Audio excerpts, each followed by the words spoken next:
Have you ever noticed how some people seem to come up with ideas so easily, while others feel like they always need a right answer before they can move forward? And maybe you've also had moments where you surprised yourself, like when you solved a problem in a new way or imagined something that didn't exist before. Well, that's exactly what we're going to explore today. Welcome to AZ Languages. I'm Bella, and I'm really happy you're here with me for this listening practice session. Wherever you are right now, maybe at home, maybe on a walk, or just relaxing for a few minutes, this is your time to slow down and practice your English in a natural, easy way. Today's topic is something we all have inside us, even if we don't always notice it. We're going to talk about creativity. Now, before we start, I want you to think for a second. When you hear the word creativity, what comes to your mind? Maybe drawing, painting, music, or famous artists? Or maybe you think it's something only special people have. But by the end of this session, I hope you'll see it in a different way. Let's start from the beginning. Creativity is often described as using your imagination to produce something new. It could be a new idea, a new solution to a problem, a story, a design, or even a new way of doing something simple in daily life. In other words, creativity is not only about art, it's about originality. It's about thinking in a way that goes beyond copying what already exists. So when you come up with your own way to solve a problem at school or at work, that's creativity. When you imagine a story in your mind, that's creativity. When you try a different method to cook a meal or organize your day, that's also creativity. It's much more common than people think. And if we look at the opposite side, we can say that the opposite of creativity is simply repeating or copying what others do without adding your own thinking. But that doesn't mean copying is always bad. In fact, there are many situations in life where copying or following instructions is completely normal and even necessary. For example, when you are learning something new, like driving, cooking a recipe for the first time, or following safety rules at work, you don't need to reinvent anything. You just follow the steps. In those situations, being too creative might actually cause problems. Imagine if a pilot decided to get creative while flying a plane, or if a doctor changed a medical procedure without reason.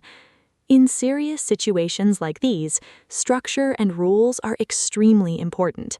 So creativity is not something we use in every moment, in every situation. It depends on the context. But here's the interesting part.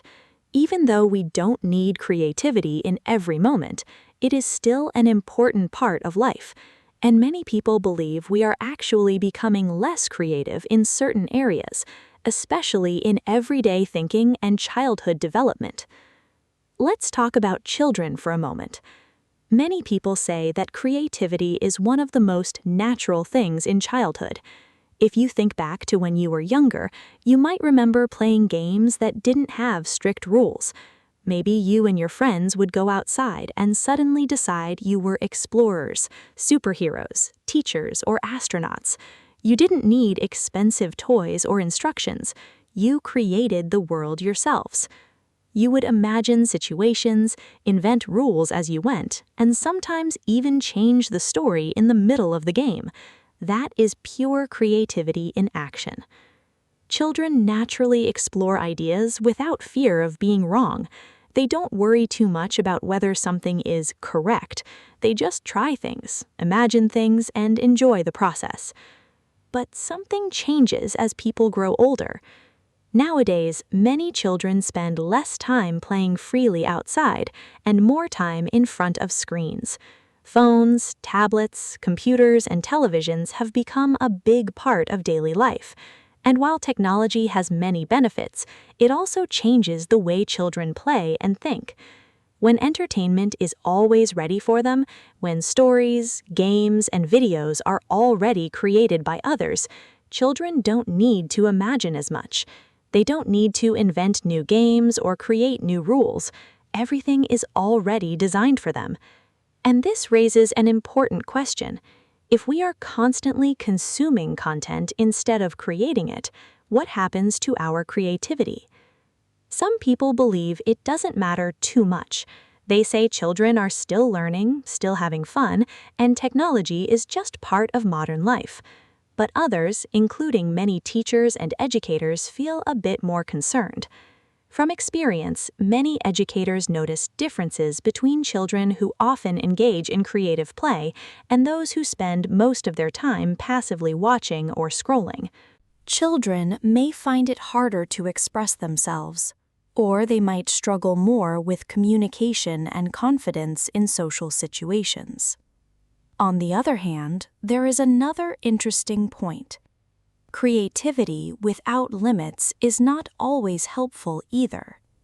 Some children, when given complete freedom without guidance, may find it difficult to follow rules later. They might become very imaginative, but struggle with structure, discipline, or teamwork. So again, balance is important. This brings us to a key idea. Creativity is powerful, but it needs direction. We shouldn't try to remove creativity, and we also shouldn't let it grow without any structure. The best environment is one where creativity is encouraged but also guided. So how do we actually become more creative as adults or learners? The good news is that creativity is not something you are simply born with or without. It's more like a skill, and like any skill, you can train it. One of the best ways to develop creativity is through practice. You need to actively do things that force your brain to think differently. For example, artistic activities are a great place to start. Drawing, painting, or even simple sketching can help your mind explore new ideas. You don't need to be talented. In fact, the goal is not to create perfect art. The goal is to express something in a new way. When you draw or paint, you are forced to make choices. What shape should this be? What color feels right? How do I represent this idea visually? These small decisions help your brain break out of routine thinking. Another powerful activity is creative writing. Creative writing is simply writing stories, ideas, or descriptions without strict rules. You can start with a simple idea and let it grow naturally. You might write about a dream, a memory, or even an imaginary world. When you do this, you start using words in new ways. You describe things differently. You try expressions you don't normally use in everyday conversation. And slowly, your thinking becomes more flexible. Even people who don't consider themselves writers can benefit from this. Just writing a few sentences a day can already help. There are also simple ways to build creativity in daily life. For example, you can try solving small problems in different ways. If something doesn't work, instead of repeating the same method, pause and ask yourself, is there another way to do this? Or you can change small routines. Take a different route when walking. Try organizing your desk in a new way. Even small changes can wake up your brain and encourage new thinking patterns. Another helpful activity is observation. Pay attention to details around you. Notice colors, sounds, conversations, or patterns you normally ignore. Creativity often starts with noticing things more deeply. And of course, one of the most powerful tools for creativity is curiosity.